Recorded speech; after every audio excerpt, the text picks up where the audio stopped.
안녕하세요. 32 나이로 짧은 결혼 생활을 마치고 이혼하게 된 여자입니다.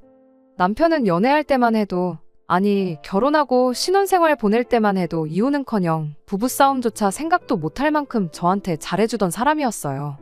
저와 남편은 이제 막 회사에 입사했던 초짜 신입사원 시절에 서로의 지인들의 소개로 처음 알게 되었지요. 사회생활 막 시작했을 때라 매일같이 회사에서 혼나면서 자존감이 많이 떨어져 있던 시기였는데, 그때 기죽지 말고 힘내자고 화이팅 하다가 서로 친해지게 되면서 그게 연애로 발전하게 되었죠. 저희 친정집이 지방에 있고 저만 혼자 서울에 살고 있었어요. 당시 저와 남편의 연애 사실을 알게 된 시어머니가 제가 혼자 살고 있다는 사실을 알고는 저한테 집밥이 그립지 않냐며 밥 먹으러 한번 오라고 먼저 초대를 해주셨었죠. 그때 당시에는 양쪽의 결혼 이야기가 오갈 때가 아니었다 보니 남자친구의 어머니를 만난다는 것 자체가 부담스러웠습니다. 하지만 모처럼의 호의를 거절할 수도 없는 노릇이기 때문에 다녀오게 되었어요. 그날은 제 걱정보다는 그렇게 부담스러운 자리는 아니었어요. 우리 아들이 만나는 사람이 궁금해서 부른 이유도 있지만 또 제가 혼자 지내고 있다니 안쓰러운 것도 있어서 진짜 밥 챙겨주려고 불러낸 거니 긴장하지 말라고 하시면서 정말 상다리가 부러지도록 밥을 차려주셨습니다. 첫 방문 이후로 시어머니는 몇 번이고 저를 계속 집으로 초대했었어요.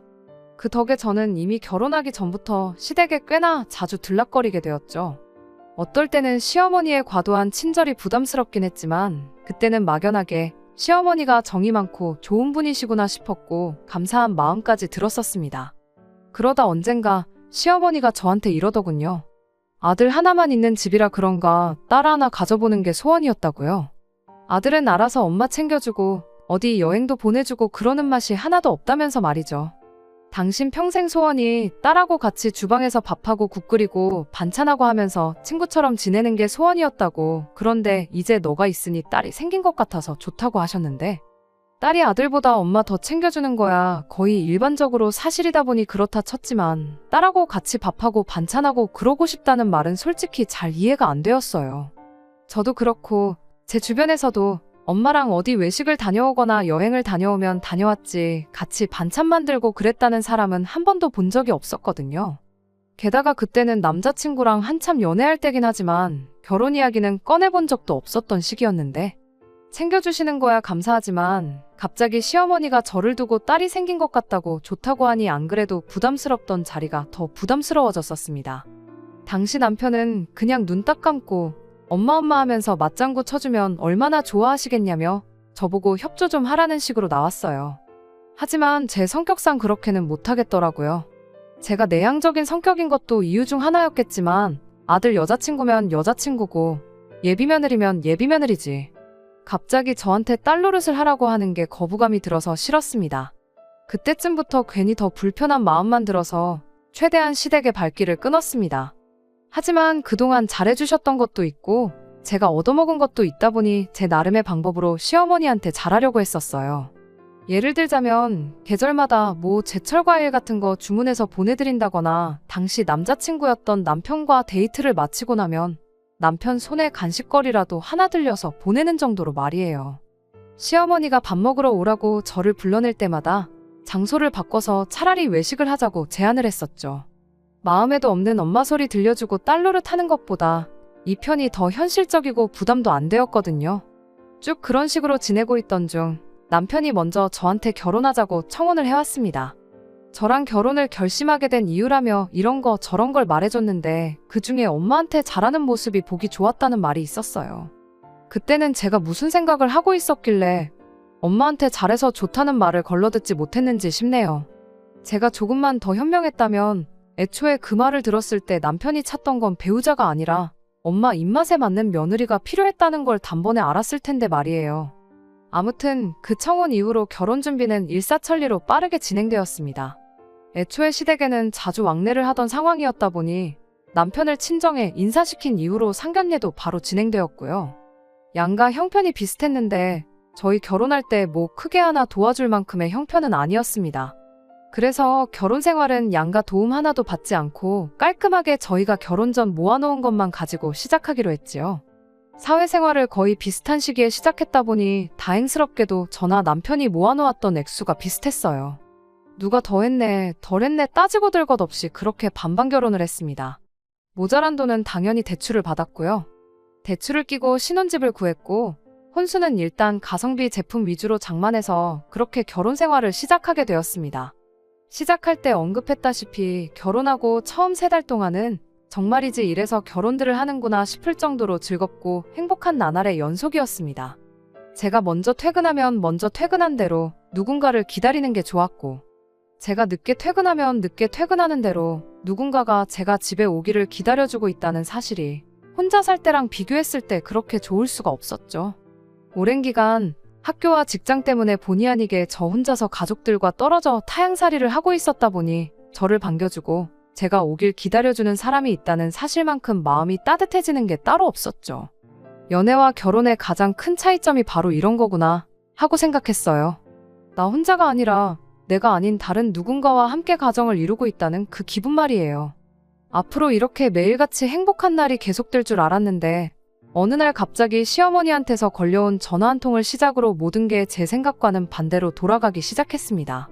그때까지만 해도 저한테 있어서 시어머니는 좋은 분이셨어요. 부담스럽긴 했지만 그만큼 결혼 전부터 자주 저를 챙겨주셨던 분이셨으니까요. 제가 나서서 딸 노릇은 하지 못하지만 시어머니는 저를 딸처럼 생각하겠다 했었으니 적어도 저는 고부간의 갈등이라던가 시월드 시집살이라던가 하는 것들은 저랑은 전혀 관계없는 이야기일 거라 생각했습니다. 혼자 사는 아들 여자친구 밥까지 챙겨주는 분이라는 이야기에 주변 사람들이 세상에 그런 사람이 어디 있냐며 시어머니 잘 만났다, 전생에 나라를 구했냐 하는 소리까지 듣게 만들던 좋은 분이었는데 알고 보니 그건 다 가짜고 본 모습은 그렇지 않았습니다. 어느 날 갑자기 시어머니한테서 걸려온 전화는 그야말로 앞으로 저한테 펼쳐질, 저한테는 없을 거라 생각했던 시집살이의 전조나 마찬가지였어요. 저희가 신혼집을 구할 때 둘 다 회사에서 출퇴근하기 좋은 곳으로 구한다고 신혼집을 시댁에서 조금 떨어진 곳에 구하게 되었습니다. 그전에는 남편은 시댁에서 어머님과 같이 살고 있었고 저 또한 시댁에서 그렇게 멀지 않은 곳에서 혼자 살고 있었거든요. 저희가 워낙에 결혼 전부터 자주 얼굴을 보고 지냈다 보니 결혼했다고 집이 멀어졌다고 해서 발길을 끊어버리는 게 매너는 아니다 싶어서 못해도 2주나 3주 간격으로 시댁에 방문하고 있었어요. 그 정도면 충분히 자주 찾아뵙는 거다 생각했는데 시어머니한테는 그 2주가 엄청 오랜만이라는 느낌이 들었나 봐요.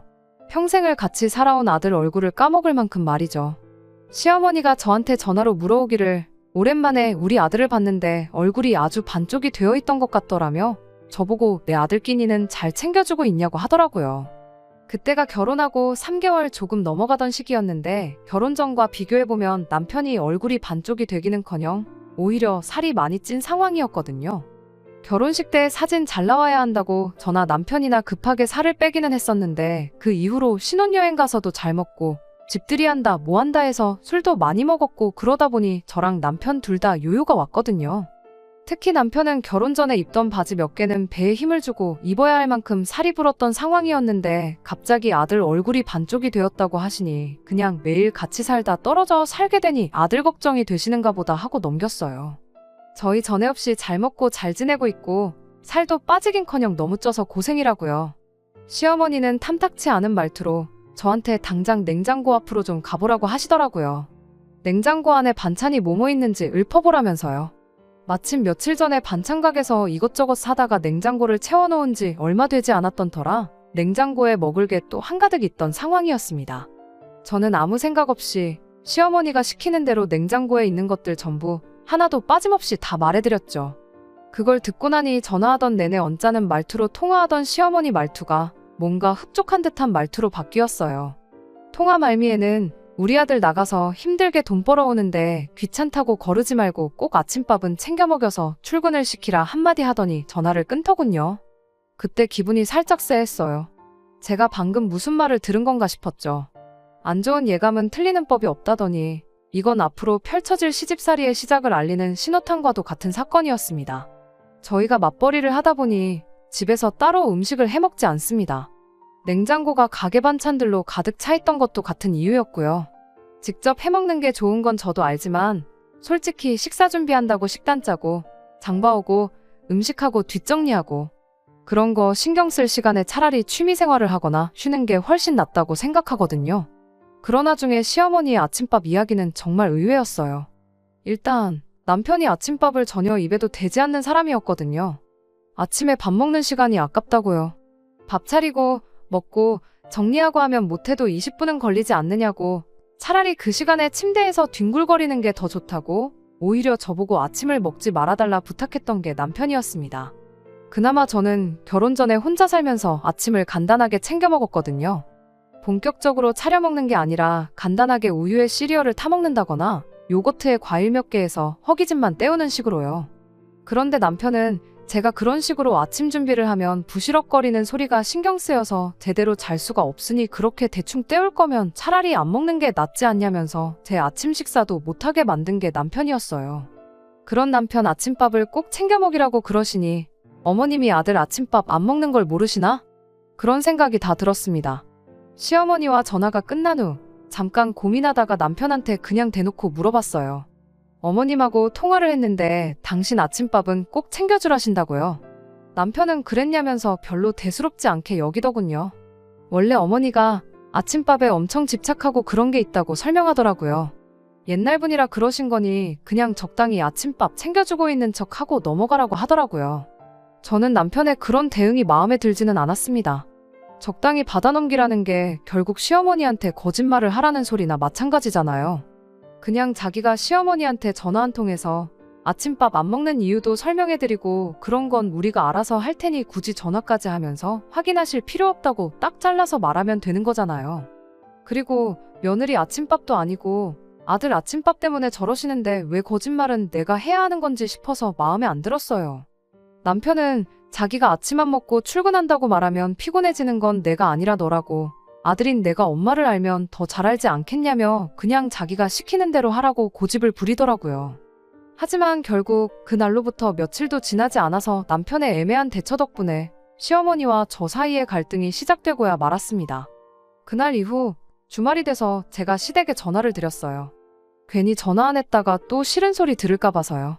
시어머니는 다른 거 묻지도 않고 곧바로 우리 아들 아침밥은 잘 챙겨주고 있느냐고 물어오셨죠. 내키진 않았지만 남편이 시킨 대로 잘 챙겨주고 있다고 대충 대답했어요. 어머님은 저보고 잘하고 있다며 역시 내가 며느리 하나는 잘 골랐다고 자화자찬을 하시더라고요. 전화를 끊으면서 조만간 곧 보자고 하셨는데 저희가 거의 2주 간격으로 한 번씩은 시댁에 가고 있었으니 의뢰 시댁에서 보자는 소리인 줄 알고 알겠다 대답했죠. 다음 주 주말에는 꼼짝없이 시댁에 가야겠구나 싶었는데 시어머니를 보게 된 건 바로 그 주 주말이었습니다. 그것도 시댁이 아니라 저희 집에서 말이죠. 저희 퇴근 시간 맞춰서 시어머니가 찾아오셨어요.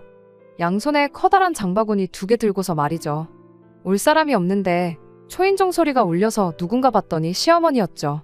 연락도 없이 어쩐 일이냐 물으니 엄마가 아들 집 오는데 뭐 허락까지 받고 와야 하냐며 퉁명스럽게 받아치더라고요.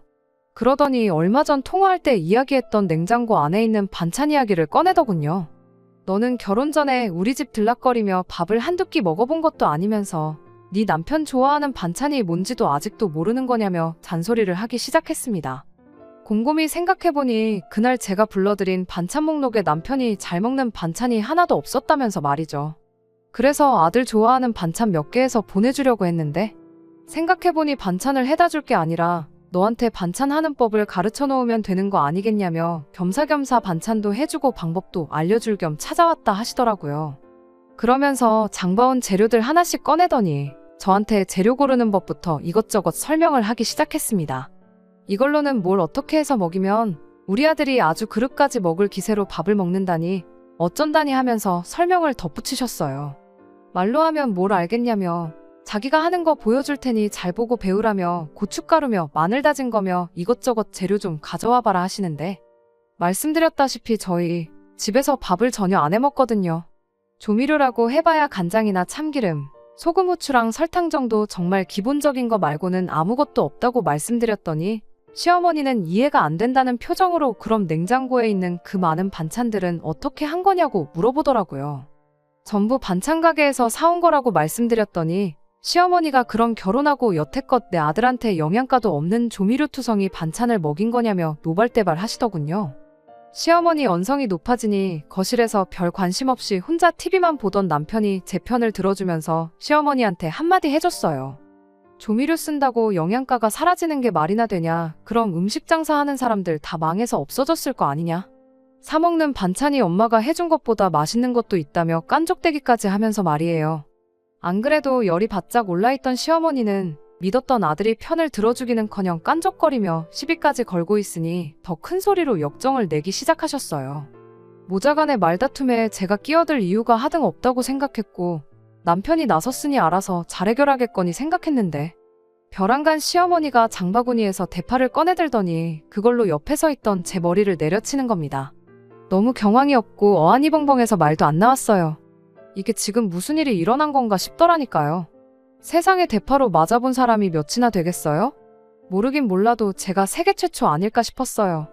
대파로 한 대 맞았는데 제가 부처님도 아니고 거기서 평정심을 유지할 수가 없었죠.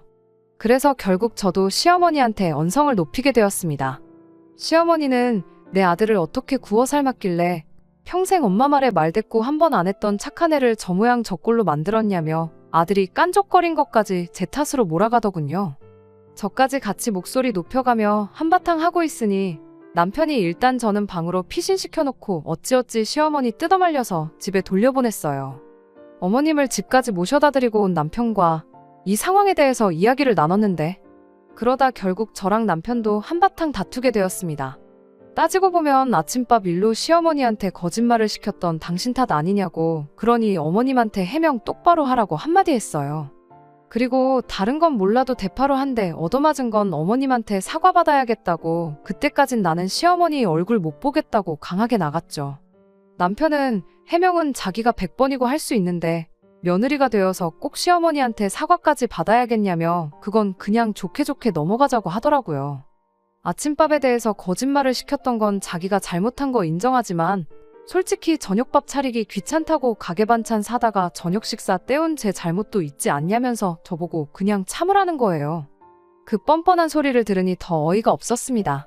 내가 뭐 너네 집에 팔려왔냐고 양가 지원 한 푼도 안 받고 똑같이 반반 결혼했고 맞벌이 하고 있는데 네 아침밥은 둘째 쳐도 네 저녁밥은 그냥 무조건 내가 해야 하는 일이냐고 따졌어요. 남편은 남자인 자기가 주방일을 어떻게 하냐며 결혼했으면 당연히 식사는 너가 해야 하는 거 아니냐, 반찬 사 먹는 거 이해해준 나한테 고마워해야 하는 상황인 거 모르냐며 그동안 제가 아내로서 직무유기를 했고 자기는 그걸 이해해준 너그러운 남편이라는 식으로 말을 하는 겁니다. 나라고 뭐 결혼한다고 주방일 배우고 왔겠냐고 똑같이 일하고 똑같이 돈 버는데 너는 남편이니까 하면 안 되는 일이고 나는 아내니까 해야 한다는 게 어디서 나온 생각이냐고 따지면서 티격태격하게 되었어요. 내가 집안일이고 밥 준비고 다 도맡아서 해줄 수 있으니 내가 벌어오는 만큼 더 벌어오라고 한마디 했죠. 그러면 집에서 전업주부 하면서 하루 세 끼가 아니라 네 끼도 챙겨주겠다고요. 남편도 더 할 말이 없었는지 기분 나쁘다는 티 팍팍 내면서 차키 들고 밖으로 뛰쳐나가더군요. 저도 너무 열받아서 뛰쳐나간 남편 안 붙잡고 혼자 잠을 청했어요. 자려고 누우니 머릿속이 복잡해 잠도 잘 안 오고 괜히 기분만 계속 나쁘더군요. 특히나 이 싸움의 발단이 남편과 제 문제가 아니라 시어머니 때문에 생긴 일이라고 생각하니 더욱더 열받았어요. 남편의 적반하장식 태도에 화가 났던 건 사실이지만 그때는 나는 남편과는 아무 문제가 없고 이게 다 시어머니 때문이다 하면서 어떻게든 남편을 용서하려고 애를 썼었죠. 남편이 잘못한 거 인정하고 사과만 한다면 저도 그냥 아무 일도 없었던 일인 척 그냥 넘어가줘야겠다 그런 생각도 했어요. 시어머니한테 사과를 받아야겠다 했던 것도 그냥 남편이 먼저 사과만 해준다면 그냥 넘어갈 생각이었죠. 하지만 차키 들고 집을 뛰쳐나간 남편은 화해할 생각이 전혀 없어 보였어요. 다음날 출근을 해야 하는데도 불구하고 일요일 저녁에도 집에 들어오지 않았거든요. 집에 안 들어오면 제가 걱정돼서 전화로 사과라도 할 줄 알았나 봐요. 사실 첫날에 먼저 연락해야 하나 그런 마음이 들기는 했었지만 그날 저녁까지 안 들어오니 저도 오기가 생겨서 일부러 안 했거든요. 첫 부부 싸움에 2박 3일 집을 나가 있는 사람하고 앞으로 결혼 생활을 잘 이어나갈 수나 있을까 그런 의구심이 들기 시작했는데 남편이 바로 다음날 그 의구심을 아주 확신으로 만들어줬네요. 퇴근하고 집에 돌아왔는데 집이 난장판이 되어 있었어요. 저는 제가 출근한 사이에 집에 도둑이라도 들었나 싶어서 멘붕이었죠. 남편 일로 짜증이 많이 나 있었는데 그것 때문에 문단속이라도 소홀하게 했나. 순간 정말 오만 가지 생각이 다 들더라고요. 그런데 안방 맞은편에 있는 작은 방에서 남편이 시어머니하고 같이 나오더군요. 방문 앞에서 거실까지 널브러져 있는 것들을 살펴보니 귀중품은 하나도 없었고 죄다 옷가지들이었어요. 이게 다 무슨 상황이냐고 물으려고 하는데 방문 너머로 보니 방에 이부자리 하나 깔아져 있고 거기에 커다란 짐 가방 2개도 같이 보이더군요. 그러면서 통보하듯 저한테 말을 하기를 시어머니가 오늘부터 당분간 우리 집에 같이 지내기로 했으니 그렇게 알라고 말을 하더라고요.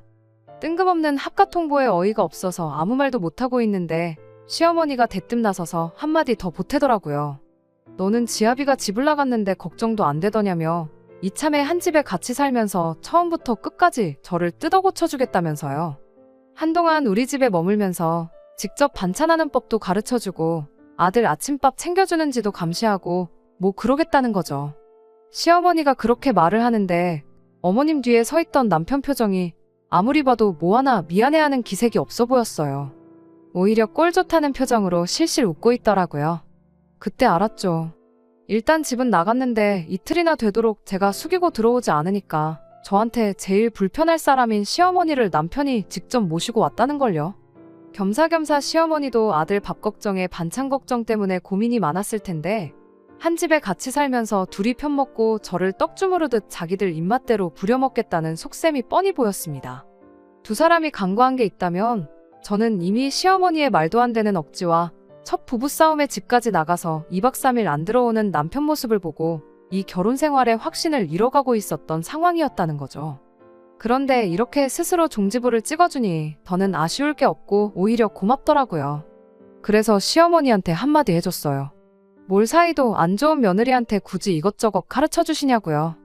그냥 이혼해드릴 테니 한 집에 같이 살면서 귀한 아드님 아침밥 챙겨주고 조미료 하나 안 들어간 영양만점 집반찬 해주시면서 평생 품에 끼고 살라고 한마디 해줬죠. 대신 친정이 지방에 있다 보니 당분간은 내가 지낼 곳이 없다고. 그러니까 시어머니가 여기서 지낼 게 아니고 남편이 시어머니 집 가서 있어달라고 부탁했어요. 상황이 허락만 한다면 이 집을 팔아서 재산 분할은 가져온 만큼 해주겠다고요. 정 안 되면 대출을 받든 친정부모님한테 빌려와서라도 해줄 테니 싸가지고 온 짐 그대로 들고 시댁으로 돌아가 달라고 정중히 부탁했습니다. 예상도 못한 이혼 통보에 두 사람이 적잖이 당황한 듯 보이더라고요. 방금까지 시어머니한테 혼나고 있던 제 모습을 보면서 실실거리던 남편은 얼굴이 사색이 돼서 사시나무 떨듯 벌벌 떨더라고요. 그러더니 제 마음 돌려보겠다고 살살 거짓말까지 하는데 정말 이혼하자고 하길 잘했다 싶더라고요. 평생을 내 배우자로 함께 살 뻔한 사람과 둘도 없이 좋은 사람이라고 생각했던 시어머니의 진짜 본 모습을 알게 되었으니까 말이죠. 저한테 한다는 소리가 시어머니 고집을 꺾을 수가 없어서 일단 모셔왔던 거라고 하면서 이 합가 계획에 자기는 아무런 관련이 없고 오히려 저를 위해 시어머니 달래서 집에 하루라도 빨리 보낼 계획이었다고 하더라고요. 한순간에 같은 편인 줄 알았던 아들한테 손절당해서 무개념 시자가 돼버린 시어머니 얼굴 표정이 아주 볼만했어요. 이대로 가다간 자기만 나쁜 사람 되고 재수 없으면 아들까지 반품받게 생겼으니 사면초가로구나 싶었나 봐요. 이참에 합가각도 한번 보고 며느리 시켜서 귀한 아드님 끼니마다 손수 만든 집밥 챙겨주게 만들려고 큰맘 먹고 짐까지 챙겨서 아들 신혼집에 쳐들어왔는데 막상 귀한 아드님 끼니 챙겨주는 게 며느리가 아니라 자기가 될 것 같으니 그건 싫었나 봐요. 그런데 이미 남편이 이게 다 엄마가 고집 부려서 이렇게 된 거라고 선수를 쳐버렸으니 마땅히 이 상황을 넘길 방법이 떠오르지 않았나 보더라고요. 그냥 대뜸 저한테 미안하다고 사과부터 하더라고요. 그러더니 방에서 짐 가방 싸들고 온 거 다시 가지고 나와서 집에 돌아갈 테니 택시를 불러달라는 겁니다. 앞으로 너네 결혼 생활에 아무런 관여도 안 할 테니 그냥 둘이서 재미있게 살라고. 둘이 알콩달콩 잘 사는 거보다 중요한 게 뭐가 있겠냐면서 횡설수설 하더라고요. 아들이 2박 3일 외박한 것 때문에 둘이서 크게 싸울까봐. 큰 싸움으로 번지면 그거 말려줄 요량으로 따라온 거라고 말까지 더듬거리면서 설명을 하는데 싸움 말려주시러 오신 분이 짐은 왜 싸들고 오셨냐 하니 또 아무 말도 못하더군요. 앞서 합가 통보만 안 했어도 믿어줬을 텐데 이미 계획이랍시고 전부 다 떠벌려놓고 이제 와서 아니라고 하면 그걸 누가 믿겠냐고. 애써 연기할 필요 없고 더 더러운 꼴 보기 싫으니 원만하게 협의 이혼하는 걸로 하자고 말했어요. 저는 마음 돌릴 생각은 전혀 없다고요. 집 안 비워줄 거면 어디 급하게 단칸방이라도 구해서 들어가 있을 테니 행여나 다른 기대는 하지 말라고 했어요. 일단 제 기분 풀어주려면 자리를 피해야 한다고 생각했는지 두 사람은 더 큰 반항은 하지 않고 제가 말한 대로 집을 비워줬고요. 그 이후로 번갈아 가면서 두 사람이 저한테 몇 번이고 전화로 집까지 찾아와서 미안하다고 사과했지만 두 번의 기회는 주지 않는 걸로 결론을 내렸습니다. 저를 딸같이 여긴다던 사람이 왜 저렇게 되었나 혼자 곰곰이 생각을 해봤는데 그건 그냥 저 부려먹기 편하려고 했던 소리라는 걸 그제서야 알게 되었네요. 누가 딸한테 아들 새끼밥을 대신 차려달라고 시키겠어요? 애초에 저를 불러내서 밥을 먹였던 것도 하루라도 빨리 아들 입맛 시어머니 손맛 캐치시켜서 대신 아들 뒷바라지를 해주길 바랬던 거라는 것도 깨닫게 되었죠. 이혼을 하는 과정에서 정말 말도 못할 만큼 스트레스를 받았었습니다. 남편과 제가 처음 만난 게 서로를 아는 지인들의 소개였던 만큼 겹치는 인맥이 많았었거든요. 그들이 저를 어떻게 생각할지 그런 게 엄청 신경이 쓰였어요. 결혼하고 반년도 안 돼서 이혼을 하게 되었으니 말이에요. 그런데 사람들은 생각보다 제 이혼에 대해서 손톱만큼도 관심이 없네요. 관심을 갖는 사람이 아예 없는 건 아니었는데 이 이야기를 해주면 저보고 100번 잘했다고 해주는 걸 보니 정말 제가 괜한 걱정을 사서 했던 것 같네요.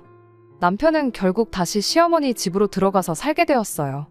재산 분할 절반 해주고 그냥 집은 제 명의로 유지를 할 생각이었는데 짧은 기간이나마 같이 살아서 그랬나 남편의 흔적이 남아있는 것 같아서 기분 나빠서 집은 정리해버렸고요.